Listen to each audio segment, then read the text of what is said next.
Hello दोस्तों, स्वागत है आपका अपने यूट्यूब चैनल मैथ्स मैजिक 26 में। आज हम साइंस के हाई स्कूल के लिए कुछ इंपॉर्टेंट क्वेश्चंस देखेंगे। ये हाई स्कूल में 2 नंबर के क्वेश्चन आते हैं, अति लघु क्वेश्चन करेंगे हम। ये सारे क्वेश्चन हमने नोट कर लिए हैं पहले। इसका एक वन शॉट कर लेते हैं। 20 क्वेश्चन हैं टोटल और 20 एक पेज पर और उस पर भी हैं, उसके भी कर लेंगे सारे क्वेश्चंस। पहला क्वेश्चन है संयोजन अभिक्रिया क्या होता है। दूसरा है वियोजन अभिक्रिया क्या होता है। तीसरा है उदासीनीकरण अभिक्रिया क्या होती है। चौथा है पीएच स्केल क्या है। पांचवा है लोहे से जंग से बचाने के लिए 2 विधियां बताइए। छठा है अम्ल एवं क्षार क्या होता है। सातवां है संक्षारण किसे कहते हैं। आठवां है प्रयोगशाला में सर्वप्रथम किस यौगिक का निर्माण हुआ, नाम व सूत्र बताइए। नौवां है मेंडलीव की आवर्त सारणी क्या है। 10वां है आधुनिक आवर्त सारणी क्या है। 11वां है संतुलित आहार किसे कहते हैं। 12वां है स्वपोषी पोषण। 13वां क्वेश्चन है जल में घुलनशील विटामिन कौन कौन से हैं। आनुवांशिकता के जनक कौन हैं। परावर्तन व अपवर्तन क्या है। 15वां क्वेश्चन है परावर्तन व अपवर्तन क्या है। 16वां क्वेश्चन है वह कौन सी स्थिति है जिसमें अवतल दर्पण द्वारा वस्तु एवं प्रतिबिंब का आकार समान होता है। फोकस 17वां क्वेश्चन है फोकस और वक्रता त्रिज्या में संबंध बताओ। 18वां क्वेश्चन है उत्तल दर्पण का उपयोग कहाँ किया जाता है। और ये 19वां क्वेश्चन है स्नेल का नियम क्या है। 20वां क्वेश्चन है प्रकाश के अपवर्तन के नियम क्या हैं। तो ये सारे क्वेश्चन 20 क्वेश्चन हम देख लेंगे फटाफट। और अगर हमारे यूट्यूब चैनल पर नए हो तो यूट्यूब चैनल को सब्सक्राइब कर लें और वीडियो को लाइक करें और ज़्यादा से ज़्यादा शेयर करें ताकि ये वीडियो सब बच्चों तक पहुँच पाए। ठीक है, पहला क्वेश्चन देख लेंगे। सारे आंसर नोट कर लिए हमने, इसलिए पहले ज़्यादा टाइम वेस्ट ना हो एग्ज़ाम के टाइम। फटाफट रिविज़न कर लेते हैं, एक बार ये वीडियो करा भी दी है। संयोजन अभिक्रिया क्या होता है। जब 2 या 2 से अधिक अभिकारक संयोग करके एकल उत्पाद का निर्माण करते हैं तो संयोजन अभिक्रिया कहलाती है। जैसे हाइड्रोजन प्लस ऑक्सीजन मिला के जल बनता है, हाइड्रोजन और ऑक्सीजन मिलकर जल बन गया। ये होगी संयोजन अभिक्रिया की 2 अभिकारक मिलकर एकल उत्पाद का निर्माण कर रहे हैं। दूसरा क्वेश्चन था कि वियोजन अभिक्रिया क्या है। ये सब 2-2 नंबर में क्वेश्चन आते हैं, 2 नंबर का ये, 2 नंबर का ये। वियोजन अभिक्रिया क्या है। जब कोई 2 या 2 से अधिक अभिकारकों में टूटता है तो उसे वियोजन अभिक्रिया कहते हैं। जब एक उत्पाद 2 अभिकारकों में टूट जाए, जब एक अभिकारक 2 उत्पादों में टूट जाए तो उसे वियोजन अभिक्रिया कहते हैं। जैसे सोडियम ऑक्साइड है तो ये 2 में टूट गया, सोडियम अलग हो गया और ऑक्सीजन अलग हो गया, तो इसे कहते हैं वियोजन अभिक्रिया। थर्ड क्वेश्चन है उदासीनीकरण अभिक्रिया क्या है। थर्ड क्वेश्चन यही था हमारा, उदासीनीकरण अभिक्रिया क्या है। ठीक है, तो हम देख लेंगे उदासीनीकरण अभिक्रिया क्या है। जब अम्ल और क्षार दोनों आपस में क्रिया करते हैं तो लवण और जल का निर्माण होता है, इसे उदासीनीकरण अभिक्रिया कहते हैं। ये हमारा HCl जो है एक लवण हो गया और सोडियम हाइड्रोक्साइड एक क्षार हो गया। अब लवण और क्षार के संयोग से NaCl एक लवण है, इसका निर्माण हुआ और जल का निर्माण हुआ, इसे कहते हैं उदासीनीकरण अभिक्रिया। इस बार इसके आने के पूरे चांस हैं उदासीनीकरण अभिक्रिया के। अगला क्वेश्चन था चौथा, पीएच स्केल क्या है। तो हम पीएच स्केल को देख लेंगे। सोरेनसन नामक वैज्ञानिक ने एक स्केल विकसित की जिसका नाम पीएच स्केल था। इसमें 0 से 14 तक अंक अंकित होते हैं। इसमें 7 को उदासीन कहा जाता है और 7 से जो कम होता है उसको अम्लीय और 7 से जो ज़्यादा होता है उसको क्षारीय कहते हैं। पीएच स्केल का अर्थ होता है पावर ऑफ हाइड्रोजन आयंस। ये हो गई पीएच स्केल। 14 तक, 0 से 14 तक अंक अंकित होते हैं, जैसा कि यहाँ लिखा है 1 2 3 4 5 6 7। 7 को उदासीन कहते हैं और 7 से कम जितने होते हैं उनको अम्लीय और 7 से ज़्यादा जितने होते हैं उनको क्षारीय कहते हैं। ठीक है, अब लिखा था कि लोहे को जंग से बचाने के लिए 2 विधियाँ लिखिए। तो एक विधि हो जाएगी पेंट करके और दूसरी विधि हो जाएगी गैल्वेनीकरण। ठीक, छठा क्वेश्चन हो जाएगा अम्ल। छठा क्वेश्चन था अम्ल क्या है और क्षार क्या है। तो अम्ल क्षार देख लेंगे। जो जलीय विलयन में हाइड्रोजन आयन देते हैं उन्हें अम्ल कहते हैं। जैसे HCl, sulphuric acid, hydrochloric acid, दोनों अम्ल हैं, प्रबल अम्ल हैं। क्षार क्या है। क्षार है जिसके जलीय विलयन में OH हाइड्रोनियम आयन उपस्थित होते हैं, उन्हें क्षार कहते हैं। जैसे सोडियम हाइड्रोक्साइड, कैल्शियम हाइड्रोक्साइड, ये दोनों क्षार हैं। अगला देख लेंगे क्वेश्चन क्या था। सातवां क्वेश्चन था संक्षारण किसे कहते हैं। देख लेंगे संक्षारण किसे कहते हैं। जब कोई वस्तु अम्ल या नमी के सीधे संपर्क में आती है तो उसमें एक परत चढ़ने लगती है, जिसे संक्षारण कहते हैं। जैसा कि देखा होगा आप लोगों ने, लोहा जब बहुत टाइम तक पड़ा रहता है तो उस पर जंग लगने लगती है, उस जंग लगने को ही संक्षारण कहते हैं। लिखा है जब कोई वस्तु अम्ल, नमी या आर्द्रता के सीधे संपर्क में आती है तो उस पर एक परत चढ़ने लगती है, जिसे संक्षारण कहते हैं। और 8वां क्वेश्चन था हमारा कि प्रयोगशाला में बना हुआ पहला यौगिक कौन सा था और उसका रासायनिक सूत्र भी लिखिए। तो प्रयोगशाला में पहला जो बना था उससे यूरिया था वो पहला यौगिक, और उसका सूत्र होता है NH2CO NH2। अब लिखा था कि मेंडलीव की आवर्त सारणी बताइए। तो मेंडलीव की आवर्त सारणी देख लेंगे क्या है।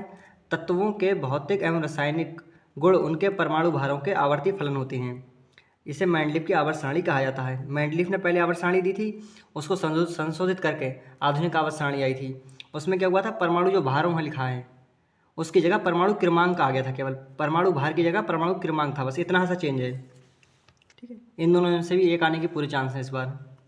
लिखा है आधुनिक आवर्त सारणी के बारे में देखो, तत्वों के भौतिक एवं रासायनिक गुण उनके परमाणु क्रमांकों के आवर्ती फलन होते हैं, इसे आधुनिक आवर्त सारणी कहते हैं। अब देखो, मेंडलीव की आवर्त सारणी में परमाणु भार था और आधुनिक आवर्त सारणी में परमाणु क्रमांक है, बस इतना ही डिफरेंस है दोनों में। और 11वां क्वेश्चन था हमारा संतुलित आहार किसे कहते हैं। तो देख लेंगे, वह आहार जिसमें सभी प्रकार के वसा, कार्बोहाइड्रेट, विटामिन, प्रोटीन, लवण तथा जल संतुलित मात्रा में उपस्थित हो उसे संतुलित आहार कहते हैं। अगला है स्वपोषी पोषण किसे कहते हैं। तो स्वपोषी पोषण क्या होता है, जो अपना भोजन स्वयं बना लेते हैं। वह पोषण जो स्वयं बनाया जाता है, यह सूर्य के प्रकाश एवं क्लोरोफिल की उपस्थिति में बनाया जाता है, इसे स्वपोषी पोषण कहते हैं। जैसे जो पेड़ पौधे स्वपोषी होते हैं, सारे पेड़ पौधे, क्योंकि उनमें क्लोरोफिल भी होता है और सूर्य के प्रकाश से वो अपना भोजन स्वयं बना लेते हैं। तो इसके लिए रिएक्शन हो जाएगी 6CO2 + 12H2O। सूर्य के प्रकाश में क्लोरोफिल की उपस्थिति में क्या हो रहा है, ग्लूकोज बन रहा है C6H12O6 प्लस 6 जल के अणु बन रहे हैं H2O और 6 O2, ऑक्सीजन निकल जाएगी। 13वां क्वेश्चन है कि जल में घुलनशील विटामिन कौन कौन से हैं। तो देख लेंगे, जल में घुलनशील विटामिन विटामिन बी और सी, दो विटामिन हैं जो जल में घुलनशील हैं। 14वां क्वेश्चन है आनुवंशिकता के जनक कौन हैं। तो आनुवंशिकता के जनक ग्रेगर जॉन मेंडल हैं। अगला क्वेश्चन था परावर्तन क्या है। तो परावर्तन को समझ लेंगे, जब प्रकाश की किरण किसी चिकनी या पॉलिशदार सतह से टकराती है तो वह उसी माध्यम में वापस लौट जाती है जिस माध्यम से वह आई थी। इस घटना को प्रकाश का परावर्तन कहते हैं। जैसा कि चित्र में दिखाया गया है कि ये एक पॉलिशदार सरफेस है, ये आपतित किरण है, ये आपतित किरण आ रही है और परावर्तन के पश्चात उसी माध्यम में वापस लौट जा रही है जिस माध्यम से आई थी, तो इसे परावर्तन कहते हैं। अगला क्वेश्चन देख लेंगे क्या है, अपवर्तन क्या है। अपवर्तन देखेंगे, जब कोई प्रकाश की किरण किसी एक माध्यम से दूसरे माध्यम में जाती है तो वह अपने मार्ग से विचलित हो जाती है, इस घटना को प्रकाश का अपवर्तन कहते हैं। ये देख लीजिए, एक ये ऊपर एक माध्यम है और नीचे दूसरा माध्यम है। जब ये प्रकाश की किरण एक माध्यम से दूसरे माध्यम में जाती है तो ये अपने मार्ग से विचलित हो जाती है। इस किरण को कायदे में सीधे जाना चाहिए था इस तरह के, लेकिन ये इस तरफ बैंड हो गई, थोड़ा सा अविलंब की ओर झुक गई है, तो इसे कहते हैं अपने मार्ग से विचलित होना। तो जब कोई प्रकाश की किरण किसी एक माध्यम से दूसरे माध्यम में जाती है तो वह अपने मार्ग से विचलित हो जाती है, इस घटना को प्रकाश का अपवर्तन कहते हैं। ठीक है, जब प्रकाश की किरण विरल माध्यम से सघन माध्यम में जाती है तो वह अविलंब की ओर झुक जाती है। ये विरल माध्यम होगा इसका और ये सघन माध्यम होगा। जैसा कि इसमें लिखा है, विरल माध्यम से सघन माध्यम में जाती है तो अविलंब की ओर झुक जाती है, ये अविलंब की ओर झुक गई है, ये अविलंब है। जब प्रकाश की किरण सघन माध्यम से विरल माध्यम में जाती है तो वह अविलंब से दूर हट जाती है। जैसा कि हमने 16वां क्वेश्चन देखा था, ये था कि वस्तु को कहाँ रखें कि उसका प्रतिबिंब समान आकार का प्राप्त हो। तो वस्तु को हम वक्ता केंद्र पर रखेंगे जिससे कि उसका प्रतिबिंब समान आकार का प्राप्त होगा हमें। इसको एक बार डायग्राम समझ लेंगे। वैसे क्वेश्चन का आंसर होता है वक्रता केंद्र पर, लेकिन एक बार डायग्राम भी देख लीजिए। वक्ता केंद्र पर वस्तु रखी हुई है और जो प्रकाश की किरण मुख्य अक्ष के समांतर आती है और परावर्तन के पश्चात जो है मुख्य फोकस से वापस चली जाती है, और दूसरी किरण जो मुख्य फोकस से आती है वो परावर्तन के पश्चात मुख्य अक्ष के समांतर हो जाती है। ये जिस बिंदु पर काटती हैं दोनों रेखाएं आपस में किरणें, वहीं इसका प्रतिबिंब बनता है। तो ये प्रतिबिंब बन गया समान आकार का, ये ऊपर वस्तु थी और नीचे प्रतिबिंब है। ठीक है, ये लिखा है वक्ता केंद्र पर रखी वस्तु का प्रतिबिंब वक्ता केंद्र पर समान आकार का बनता है। अगला क्वेश्चन था फोकस दूरी और वक्ता त्रिज्या में क्या संबंध है। तो F बराबर R/2 होता है, मतलब फोकस दूरी वक्रता त्रिज्या की दुगनी होती है। फोकस दूरी दुगनी होगी वक्रता त्रिज्या की, ये दो इसकी मल्टीप्लाई में आ जाएगा। अगला क्वेश्चन था उत्तल दर्पण। देख लीजिए उत्तल दर्पण का उपयोग देख लीजिए। उत्तल दर्पण का उपयोग बस, कार, मोटरसाइकिल आदि में ड्राइवर सीट के पास पीछे से आने वाली वस्तुओं का प्रतिबिंब देखने के लिए उपयोग किया जाता है। इसे पश्च दृश्य दर्पण भी कहते हैं। अगला था स्नेल का नियम क्या है। तो स्नेल के नियम के अनुसार आपतन कोण की ज्या और परावर्तन कोण की ज्या का अनुपात सदैव एक नियतांक होता है।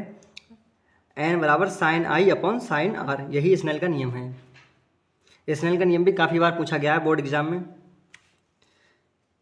20वां क्वेश्चन देख लेंगे। 20वें क्वेश्चन का अगला क्वेश्चन है हमारा कि अपवर्तन के नियम बताइए। तो अपवर्तन के दो नियम हैं, देख लीजिए इसको भी।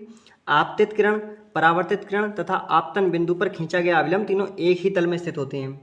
दूसरा नियम है आपतन कोण की ज्या और परावर्तन कोण की ज्या का अनुपात सदैव एक नियतांक होता है। इसे स्नेल का नियम कहते हैं। स्नेल का नियम हमने देखा ही था, ऊपर क्या है, n बराबर sine i upon sine r. हमने ये 20 क्वेश्चन देख लिए हैं। 20 क्वेश्चन हम अभी और देख लेते हैं, इंपॉर्टेंट हैं। इनमें से कोई ना कोई क्वेश्चन 2-3 क्वेश्चन तो जरूर आएंगे 2 नंबर में। अति लघु क्वेश्चन है ये। 20 क्वेश्चन और देख लेते हैं फटाफट। ये 20 क्वेश्चन और लिख लिए हैं हमने। अगर हमारे YouTube चैनल पर नए हों तो मैथ्स मैजिक 26 को सब्सक्राइब कर लीजिए। इस पर साइंस और मैथ्स से रिलेटेड सारा कंटेंट आप लोगों को मिलेगा यूपी बोर्ड एग्जाम के लिए। अगला क्वेश्चन है मानव नेत्र द्वारा वस्तु का प्रतिबिंब कहाँ बनता है। स्वास्थ्य नेत्र के लिए निकटतम बिंदु कितना होता है। श्वेत प्रकाश की किरण में सबसे अधिक विचलन किस रंग का होता है। ये सारे क्वेश्चन वही हैं जो कई बार रिपीट हो चुके हैं और आने की इस बार भी उम्मीद काफ़ी है। एक किरण आरेख द्वारा प्रिज्म से श्वेत प्रकाश का वर्ण विक्षेपण का चित्र बनाइए। निकट दृष्टि दोष और दूर दृष्टि दोष क्या है। विद्युत आवेश क्या है। विद्युत धारा क्या है। विद्युत विभव को समझाइए। ओम का नियम लिखिए। प्रतिरोध का मात्रक क्या होता है। अगला क्वेश्चन है हमारे, एक इलेक्ट्रॉन पर कितना आवेश होता है। चुंबकीय क्षेत्र किसे कहते हैं। चुंबकीय फ्लक्स का मात्रक क्या होता है। फ्लेमिंग के दाएं हाथ का नियम समझाइए। नाभिकीय संलयन किसे कहते हैं। ये सारे क्वेश्चन का हम वो देख लेते हैं एक बार, आंसर फटाफट।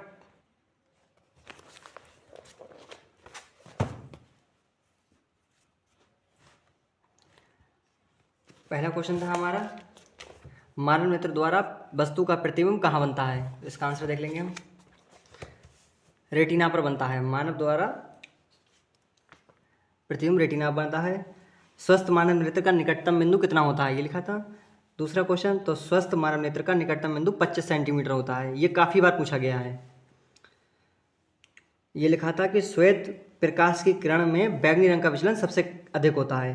क्वेश्चन था कि किस किरण का विचलन सबसे अधिक होता है, तो आंसर होगा बैंगनी रंग का। ये विबग्योर हो गया। चौथा क्वेश्चन था विबग्योर को समझाइए, प्रिज्म को। ये प्रिज्म समझाया हुआ है कि एक प्रकाश की किरण आ रही है, ये प्रिज्म है, प्रिज्म से टकरा रही है और वापस जब जा रही है परावर्तन के पश्चात तो ये 7 रंगों में विभाजित हो जाती है श्वेत प्रकाश की किरण। ये इसी को प्रकाश का वर्ण विक्षेपण कहते हैं। अगला क्वेश्चन था निकट दृष्टि दोष क्या है, दूर दृष्टि दोष क्या है, समझाइए। तो निकट दृष्टि दोष क्या है समझ लीजिए एक बार। इस दोष से पीड़ित व्यक्ति को निकट की वस्तुएं तो स्पष्ट दिखाई देती हैं परंतु वह दूर का स्पष्ट नहीं देख पाता। इसे निकट दृष्टि दोष कहा जाता है। दूर दृष्टि दोष क्या है, इस दोष से पीड़ित व्यक्ति को दूर का तो स्पष्ट दिखाई देता है परंतु वह निकट का स्पष्ट नहीं देख सकता। इसे दूर दृष्टि दोष कहते हैं। अगला है विद्युत आवेश क्या है। तो विद्युत आवेश किसी पदार्थ का वह गुण है जिसके कारण वह विद्युत एवं चुंबकीय प्रभाव का अनुभव करता है। विद्युत धारा क्या है, किसी चालक में आवेश के प्रवाह की दर को विद्युत धारा कैसे कहते हैं, इसे I से प्रदर्शित करते हैं। इसका फार्मूला होता है I बराबर Q/T, जहाँ Q विद्युतावेश है और T समय है और I धारा है। विद्युत विभव क्या है? तो विद्युत विभव देख लेंगे। एकांक आवेश को अनंत से किसी बिंदु तक लाने में किया गया कार्य विद्युत विभव कहलाता है। इसे V द्वारा प्रदर्शित करते हैं। V बराबर W/Q, जहाँ W कार्य हो जाएगा और Q आवेश हो जाएगा।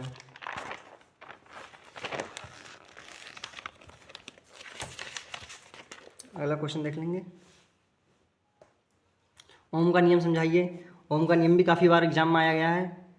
ओम के नियम के अनुसार यदि किसी चालक की भौतिक अवस्थाएं जैसे लंबाई, क्षेत्रफल, दाब, ताप आदि को परावर्तित ना किया जाए तो उस चालक में बहने वाली धारा चालक के सिरों के विभवांतर के अनुक्रमानुपाती होती है।